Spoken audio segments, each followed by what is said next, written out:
Welcome to Pro Tips. Please like, share and subscribe. 6 के levels के लिए आप कह रहे हैं बलरामपुर चीनी में भी एक मंदी का ट्रेड। इनफैक्ट कई सारे ऐसे स्टॉक्स हैं जो फिसल रहे हैं, दबाव देखने को मिला है। लेकिन कैश मार्केट की तरफ अगर आप ध्यान दें तो एक दो स्टॉक्स जहां पर इस घंटे ट्रेंड मजबूती का आता हुआ, एक तो स्क्रीन पर लेकर आइएगा प्लीज। बॉम्बे डाइंग का स्टॉक 123 124 के आसपास स्टॉक ट्रेड कर रहा है, डे हाई पर है, 4.5% तक का इजाफा देखने को मिला है। और अगर आप चार्ट पर ध्यान देंगे तो वो जो स्पाइक आया है वो कुछ देर पहले ही आया है। मोमेंटम ट्रेड इस समय का, और वॉल्यूम एक्शन यहाँ पर अच्छा खासा वैसे जब होता है तो बढ़ चढ़ के वॉल्यूम्स आते हैं, ठीक वैसे ही स्थिति आज बनती हुई दिखाई दी। राजेश सातपुते, ये प्राइस एक्शन क्या इंडिकेट कर रहा है? 124 पर के पार निकलेगा या फिर वहां पर अटका है? निकलना चाहिए रादर। 124 नहीं, मुझे लगता है ये 128 तक जाएगा। 128 टू या 128 टू 130। इनफैक्ट कल यहाँ पे प्राइस यानी फ्राइडे यहाँ पे प्राइस एंड वॉल्यूम ब्रेकआउट दिखा गया था और आज यहाँ पे फॉलो थ्रू है, वॉल्यूम भी ठीक ठाक है। तो 122 के आसपास मुझे लगता है अगर लॉन्ग लेना ही है तो यहाँ पे आपको स्टॉप लॉस लगाना पड़ेगा करीबन 119 का। 1-2-3 रुपए का स्टॉप लॉस प्ले करें और मुझे लगता है सामने 128 130 का एक स्विंग का टारगेट लेके काम करें। सो बॉम्बे डाइंग मुझे लगता है ये बाजार में यहाँ पे कॉन्ट्रा बाइंग हो रही है। डेफिनेटली, और स्क्रीन पर दिखाई देने लगी है वो कॉन्ट्रा बाइंग। एक तो ट्रेड्स जो दरअसल स्क्रीन पर आज काफी, जो वीरू मेंशन भी कर रहे थे, क्रैकडाउन देखने को मिला है। शरद, मैं आपकी राय टाटा कम्युनिकेशंस पर लेना चाहूंगी।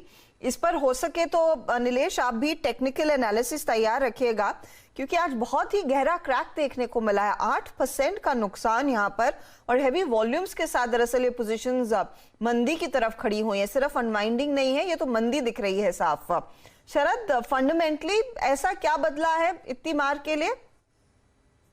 मेरे हिसाब से थोड़ा सेंटिमेंट रिजल्ट की वजह से थोड़ा खराब है, बट अगर आप नंबर्स के हिसाब से देखें तो अब स्टॉक 15 के मल्टीपल, 12 13 14 के फॉरवर्ड मल्टीपल्स पे लगभग मिल रहा है। तो मुझे लगता है ये प्लेस पे तो आइडियली किसी भी सेंसिबल इन्वेस्टर को बेट ही करना चाहिए, क्योंकि ग्लोबली जो वॉइस कैरी करने का बिजनेस हो या होलसेल इंटरनेट वगैरह का हो, उसमें ये काफी अपनी तगड़ी पकड़ रखते हैं और आने वाले समय में उस बिजनेस में कोई खास कमी होने की हमें उम्मीद नहीं है। रादर ग्रेजुअल इम्प्रूवमेंट ही होना चाहिए। प्लस जो लैंड बैंक का एडेड बेनिफिट है वो भी है। तो मुझे नहीं लगता कि ये इतना अब इन वैल्यूएशंस पे कुछ बेचने को बचता है। आइडियली अगर आप एक लॉन्ग टर्म इन्वेस्टर हैं तो आपको एक्यूमुलेट करना चाहिए।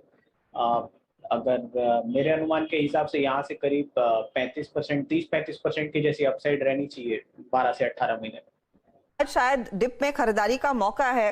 नीलेश, टेक्निकली आपको कैसा दिख रहा है काउंटर? क्योंकि नंबर्स म्यूटेड थे, जैसे शरद भी कह रहे हैं, पिछले जो हफ्ते आए थे, और उसके बाद जो ब्रोकरेज रिपोर्ट्स आई हैं, सीएलएसए ने आउट परफॉर्म की रेटिंग दी, लेकिन टारगेट कट हुआ।